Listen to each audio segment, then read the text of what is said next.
Jain. In the last two classes, we have been discussing about how to improve the human population, and in that respect, we were talking about the changes which are brought about by dietary traditions, lifestyle changes, and environment. And Indian culture and Jain philosophy really has a lot to offer in this direction, and we shall continue with that trend in this lecture also. We talk about a very important practice which is recognized all over the world today, yoga. How yoga helps to improve the life. Yoga is essentially a spiritual activity, in the context of Indian tradition. Its ultimate aim is emancipation of the soul. However, in the path of yoga, the practitioner also derives other benefits like health, happiness, tranquility, and knowledge. One particular branch of yoga, known as Ashtanga Yoga, was patronized by the great Indian sage and teacher Patanjali nearly 200 years BC.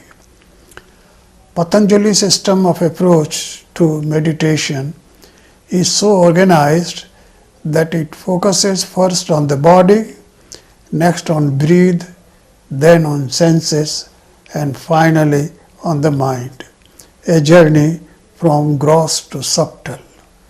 There are 8 steps of this particular practice, and these are: number 1, yam. There are 5 yams. These are the 5 anuvras, in fact, ahimsa, satya, asteya, brahmacharya, and aparigraha. Then there are 5 niyam. Shauch, purity of meals, body and mind. When we say shauch, it's not only purity of mind, but also purity of meals. Now, what you eat, purity of the body. How do you keep your body? That is your daily routine. Then santosh, contentment. You be content. This is a very important condition here, that one must be content with what he has, and should not aspire for, going for accumulation of wealth or something like that. That is not permitted in yoga practice. Tap, austerity. This is again an important part of the whole exercise, and we'll talk more about it little later. Swadhyaya, self-study, meditation on self, So one has to meditate on the self or think of the self and try to be with the self.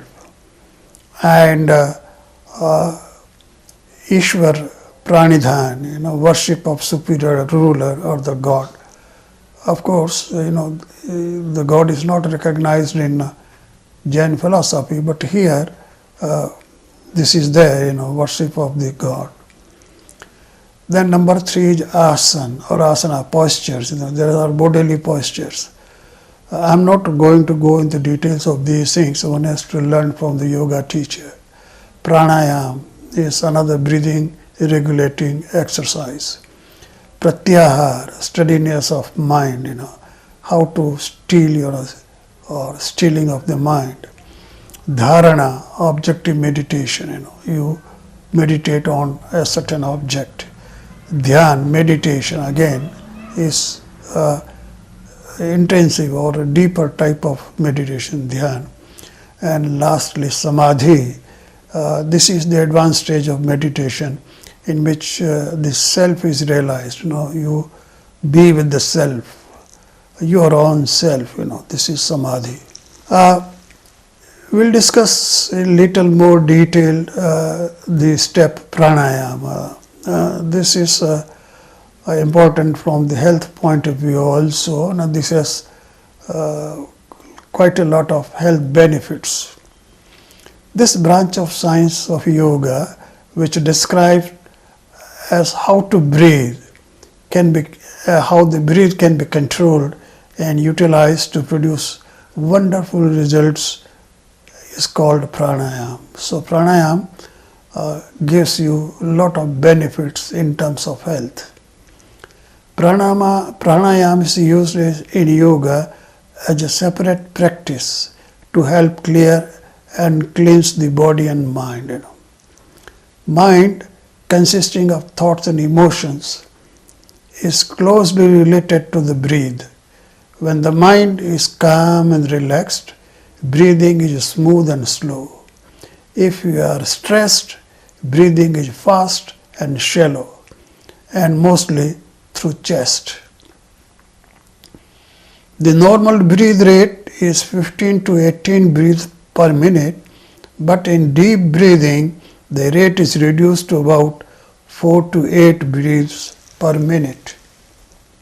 Now, without going into the details of how to do the pranayama, I am just going to tell you about what the benefits of different kinds of pranayama. One type of pranayama is Bhastrika. This pranayama helps in heart, lungs, brain, depression, migraine, paralysis, neural system.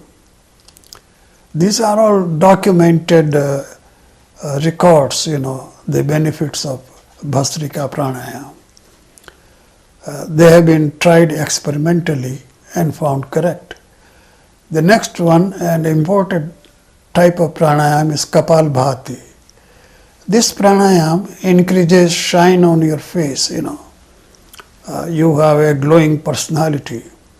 It helps in obesity, constipation, gastric problems, acidity problems, cirrhosis of liver, cholesterol, allergic problems, asthma, snoring, concentration, etc. So there are a lot of benefits of Kapalbhati pranayama. Then Bharya pranayama. It's helpful for stomach, hernia, urinal, uterus problems. Then Anulom Vilom pranayama. This pranayama is helpful for heart, high BP, heart blockage, arthritis, synovial fluid reduced, paralysis, neural related problems, depression, migraine, pain, asthma, sinus, allergy, etc. So, a wide range of benefits of Anulom Vilom pranayama. Then Brahmari pranayama. It reduces tension, hypertension, high BP, heart blockage, paralysis, migraine pain. It increases confidence and concentration. I had just briefly gone into the benefits of pranayama, but yoga as a whole has health benefits which have been documented. Modern medical science and yoga are rational, scientific and universal in outlook, and hence are natural allies. That is, you can have a scientific study of yoga and science can study benefits of yoga.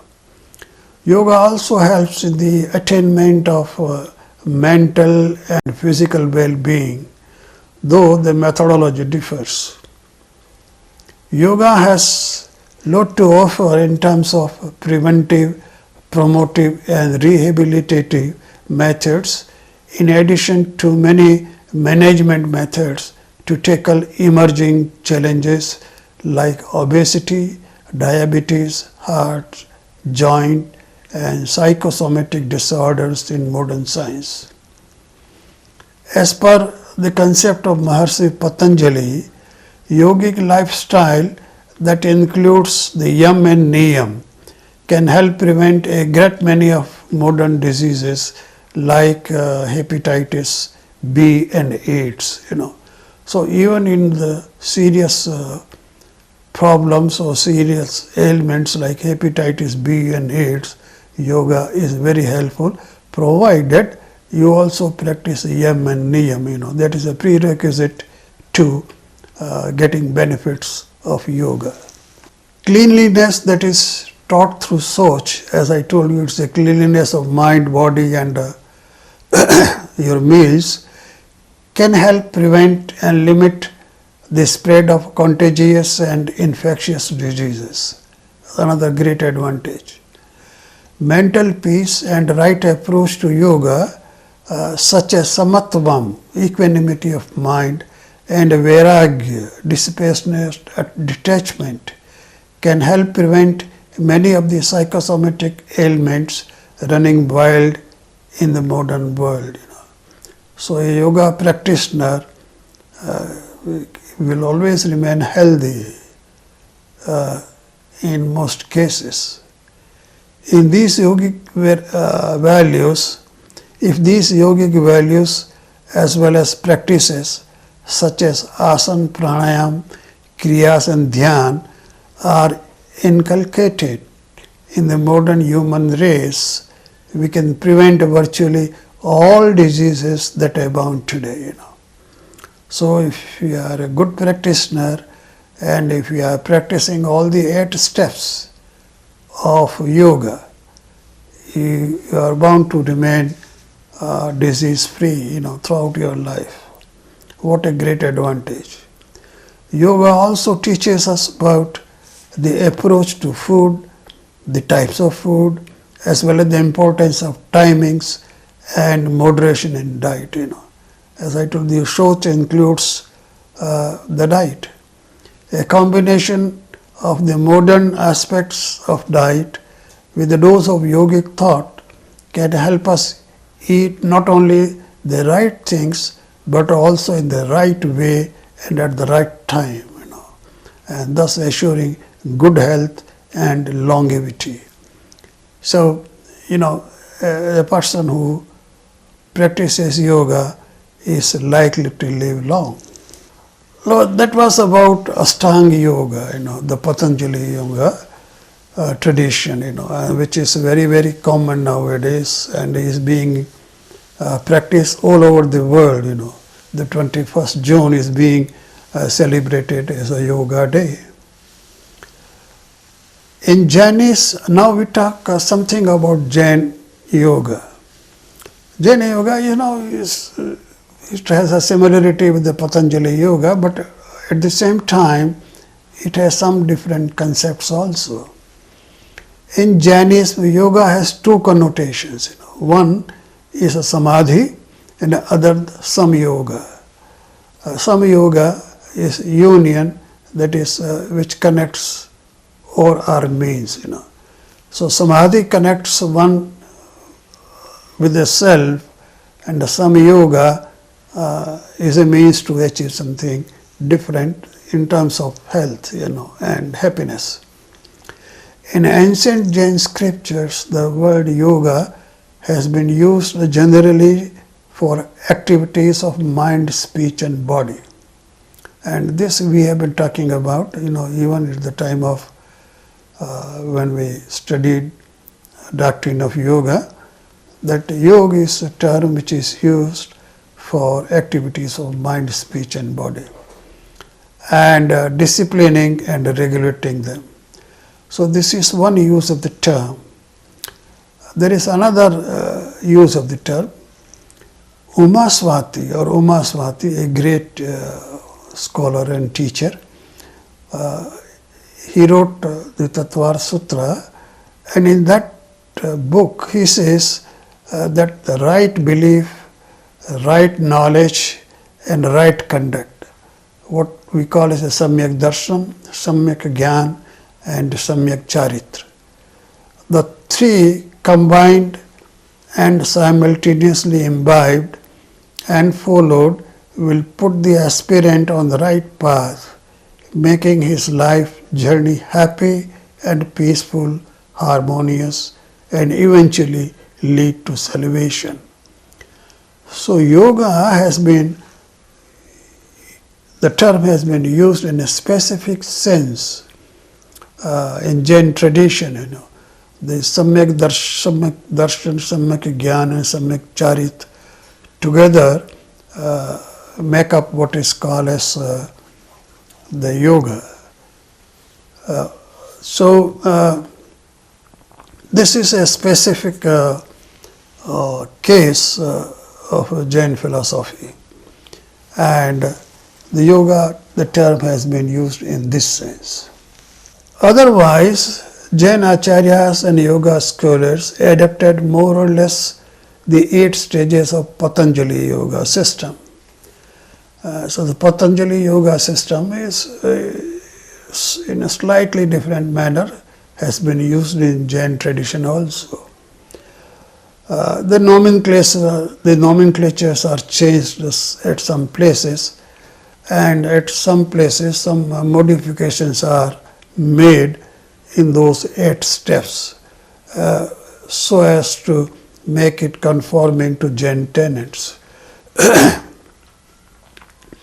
In Jain system of yoga, there is great emphasis on meditation, and it is not confined to just sitting and contemplating, but also understanding all activities of mind, speech and body with awareness and mindfulness. This is very important.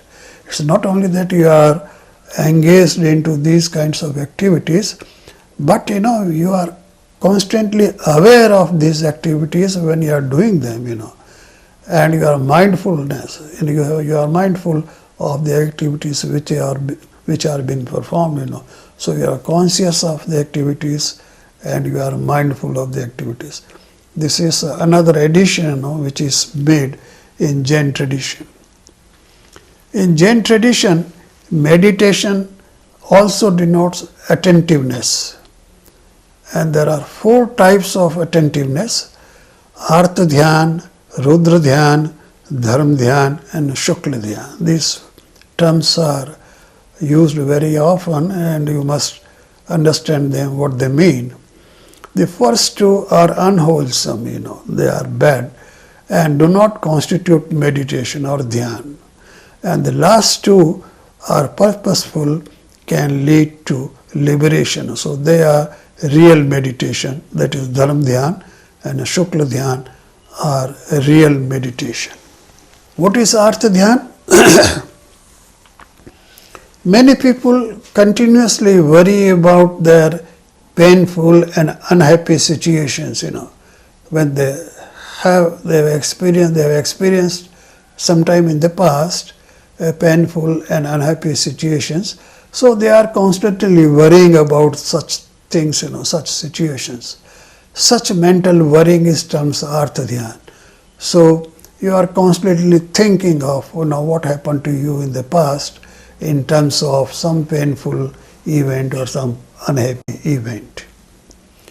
Rudra Dhyan is maintaining the violent, untruthful, stealthy and sensual mode of life constitutes Rudra Dhyan, So if you are having this kind of thinking, violent, untruthful, stealthy or sensual kind of thinking, then this is Rudra Dhyan. In this case, a person not only resorts to wrong and violent means, but he also enjoys such actions, So if you have that particular kind of thinking, you are engaged in similar activities, and not only that, you also enjoy these activities, This is Rudra Dhyan. Then the next one, the real meditation, is Dharma Dhyan, or real attentiveness.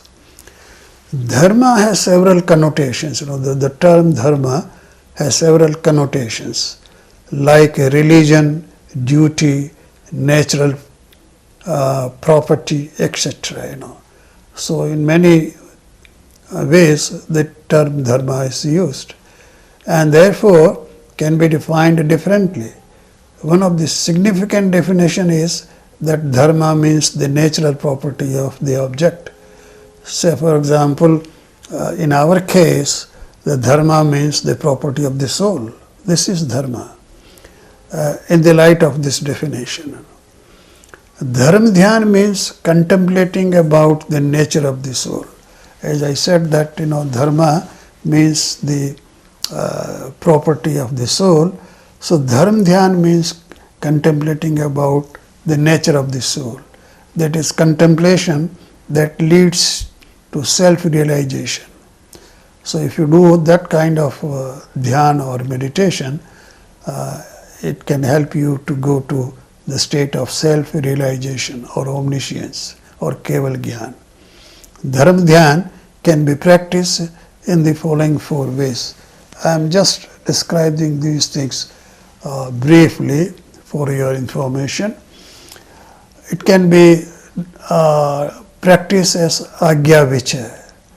This means to ponder over the precepts and teachings of the Lords, of the Tirthankar Bhagavan, what he has taught us and what are his precepts, you think over them, which is mainly referred to the inherently blissful nature of the soul. Ultimately, because this is what the teachings are all about of Tirthankar, so you ultimately be attentive about your own soul, blissful nature of the soul, that I am the soul, I have infinite bliss, I have infinite knowledge, I have infinite darshan, and that way. And impact of karma on the worldly soul, and why we get rid of karma, or how the way to get rid of karma, So you simultaneously also think what the karmas are doing to you, and because the karmas really bring misery and suffering, and you also think of how to get rid of karma, how do I do it? Then apaya vichaya. This means pondering over the causes of distress and unhappiness. One contemplates that distress and unhappiness arise on account of inauspicious karma. Such contemplation can help in refraining from undertaking anything that would result in unhappiness. So you think about those causes, which makes you unhappy, and then ultimately you think that how to remain happy, So you get rid of unhappiness by thinking of it and its causes. Vipak vichaya. This means to contemplate that each type of karma extends its consequences. So you think of karma and see that how they are giving their fruits, and you experience their consequences, and therefore think that, of course, karma is something which is not desirable. Then sansthan vichaya. This means contemplating about the universe and its constituents and distinguishing soul from matter.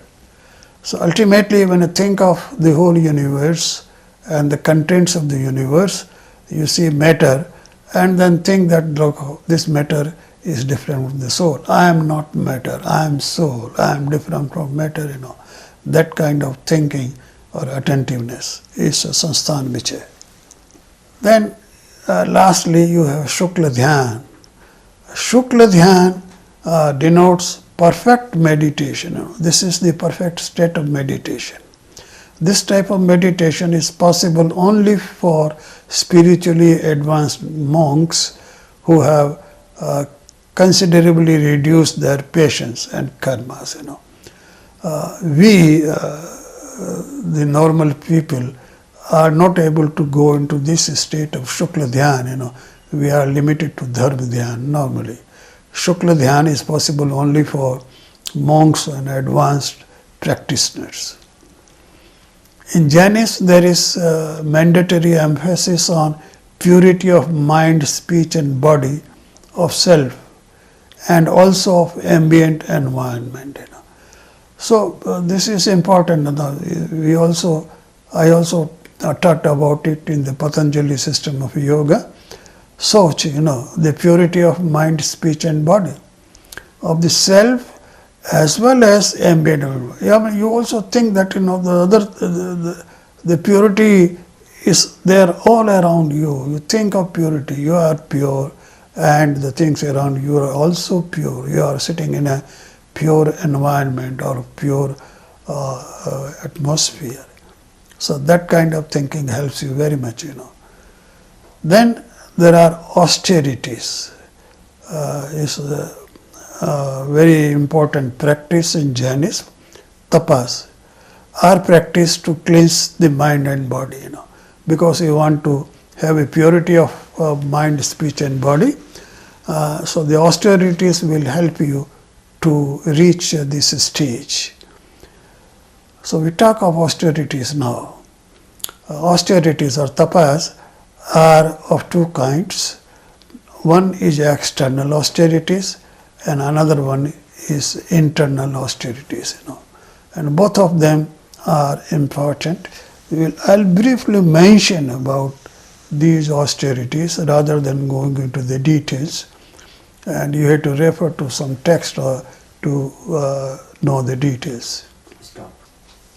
The first austerity is fasting, and we'll talk about it a little more in just a while.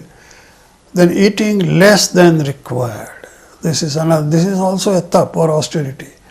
I mean, you do not fill your stomach to the full capacity, but eat less than what your hunger says. Then curtailing the varieties of eatables, So limit the things which you eat. Control over taste, You don't go for the taste, And don't worry about the taste when you are eating, You eat whatever is before you. And don't look for the taste. So control over the taste. Lonely living, You live lonely, If you want to have a real meditation. So this is also a tap, So you are secluding yourself, isolating yourself, and facing the hardship. There are many hardships, the cold, the heat, and other things, and you have to face them. You have to put up with such hardships. And these all constitutes the external austerities or external tap. Then there are internal austerities like repentance. You repent on something bad which you have done. Modesty, service, to needy, service to monks, service to virtuous, and so on. Self-study, renouncing and meditation constitute the internal austerities. The internal austerities are the real austerities, in fact, If you are practicing such things, then you can easily practice the external ones. Fasting is a common method of austerity. We will talk more about it. It is practiced in a variety of forms or variety of ways. Fasting for one day.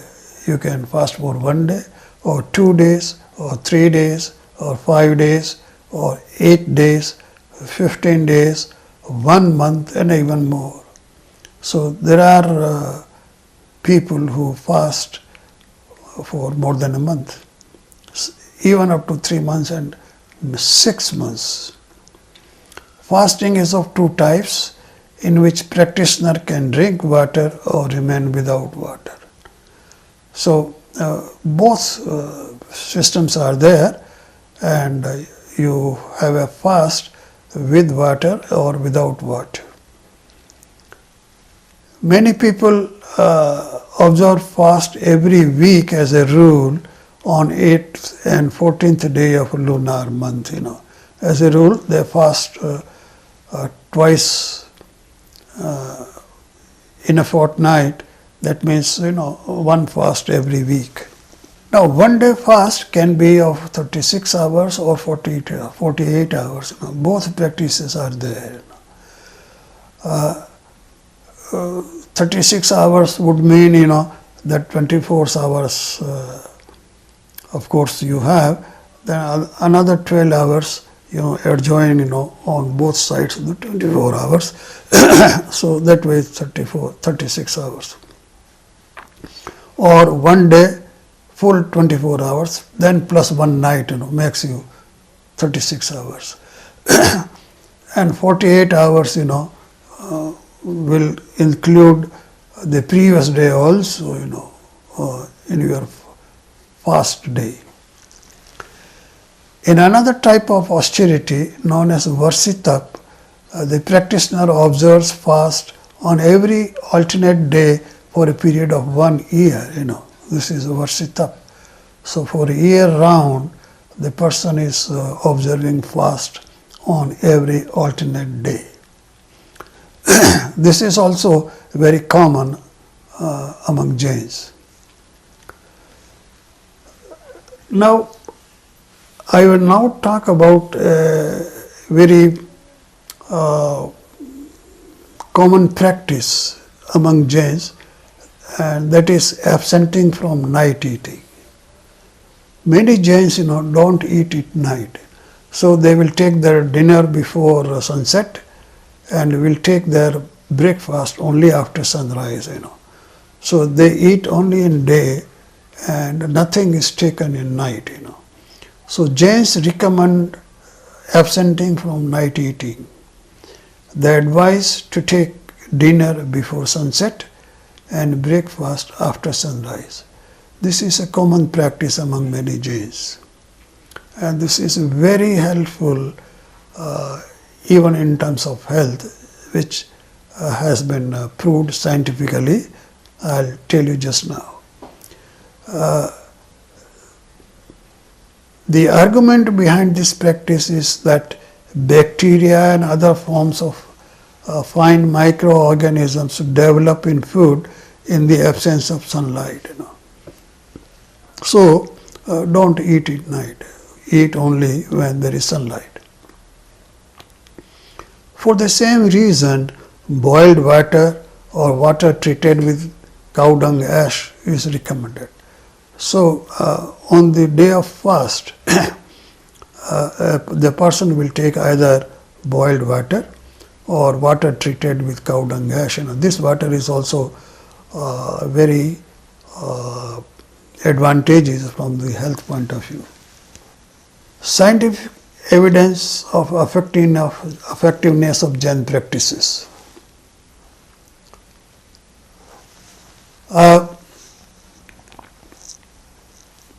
This is important, those who are looking for scientific evidence. I am quoting here two recent scientific discoveries that supports the Jain practices. Number one, autophagy. The mechanism of autophagy was discovered in 2016. Nobel Prize winner, Japanese scientist Yoshinori Koshumi. This particular gentleman made this important discovery. Autophagy literally means eating oneself. It is a natural process and it is the body's system of cleaning itself. This is taking place in the body otherwise also, but fasting accelerates this process.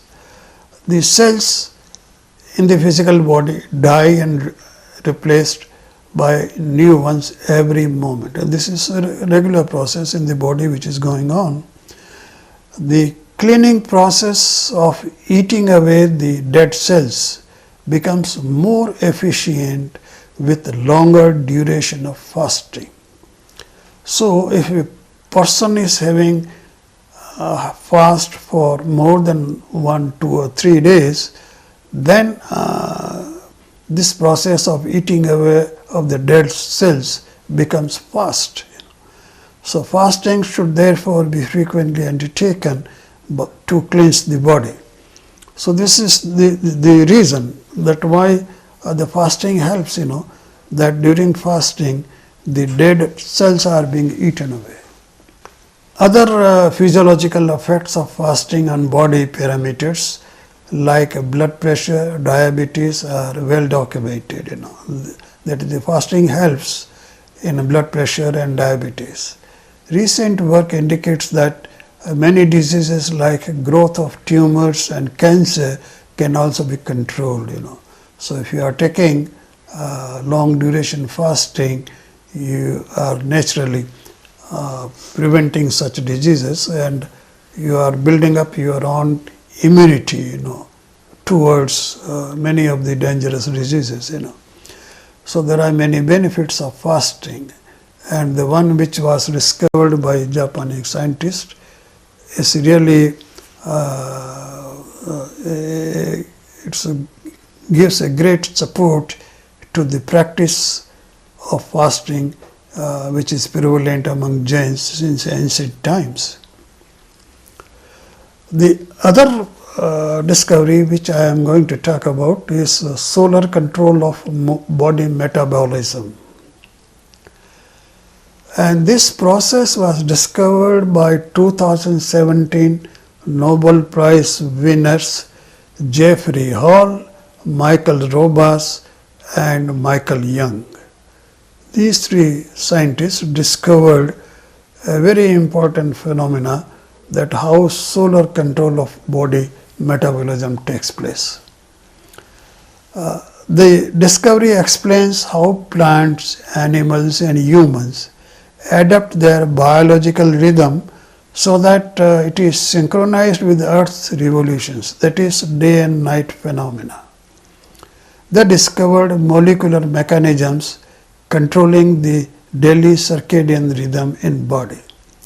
So our body rhythm is controlled by sunlight. They showed that the gene encodes a protein that accumulates in the cell during the night and is then degraded during the day, giving a self-sustaining clockwork inside the cell.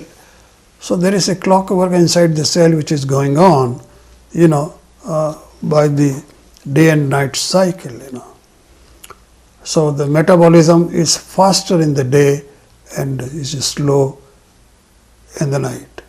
The clock regulates critical metabolic functions such as our sleep patterns, feeding behavior, hormone release, blood pressure, and body temperature. All these parameters are being controlled by metabolic functions, and the clock which we have, we have a biological clock inside, and that clock regulates all these things, and therefore the question of day and night. Our well-being is affected when there is a temporary mismatch between our external activities and this internal biological clock. So the biological clock is affecting our metabolic activity, confirming that you should eat in day and not in night. So the Jain practice of absenting from night eating is supported and established by scientific discovery. There are other evidences, how the yoga exercises affect our well-being and affect our body. I am citing here two important incidences. One incidence relates to Swami Yogananda. He was living in Los Angeles, and after passing away of Swami Yogananda in 1952, his body was kept in Los Angeles mortuary. And to the surprise of medical doctors, the body did not decompose even after 20 days. The body was as fresh as on the first day. This was a surprise, because this does not happen in normal cases, but it happened in the case of Swami Yogananda. This shows that there are unusual changes in the body of a yogi in his lifetime, that keeps the body fresh even after his death for many days. Are the changes genotype or phenotype? This is for science to discover, but this is a remarkable feat, that the chemistry of the body of a yogi is different from the chemistry of a normal body or of a body of a normal persons like us. So that is, there are a lot of changes taking place in the body because of yoga practices. Another example I am citing is that of Arihant, and you must be very much interested in this. The body of a normal human being contains trillions of bacteria and about 10 times the number of cells. So there are 10 bacteria for each cell, and such a large number of bacteria we have. But it is mentioned in scriptures that the body of Arihanta is a pratyakshari type, meaning that there is only one soul in the body, implying that all bacteria have been removed from the body on reaching this stage of Arihanta from the stage of a Muni. So in the body of Arihanta or a Tirthankar, there is no bacteria at all. Where has all the bacteria gone? They have left the body by themselves. Arihanta has not killed them. The bacteria has left the body on their own. Why? Because now the body has changed. It's not a normal body. Why the bacteria are removed? We can anticipate changes in the body that become cause for this exodus. Arihanta needs no food. He takes no food. He needs no sleep. He does not sleep to maintain the body. The body is supposed to receive energy from environment and sun for maintenance, implying significant changes in the body chemistry. And this type of body does not support bacteria. So all bacteria leave, they leave the body of the Arihanta. So this is only to emphasize that yogic exercises can bring about tremendous changes in the body chemistry. So I conclude with the statement that the Jain lifestyle and practices, which we have been talking in the last 3 lectures, make many changes in the body for better well-being of the practitioner. So this is how you improve your personality, And effect of some practices have been studied by science and benefits have been validated and recorded. So there is a need for intensive scientific study and research of the physiology of the body to understand the full benefits of Jain lifestyle and practices, So I expect that some of you will take up this project and study what are the benefits of Jain lifestyle and practices in full. Thank you very much.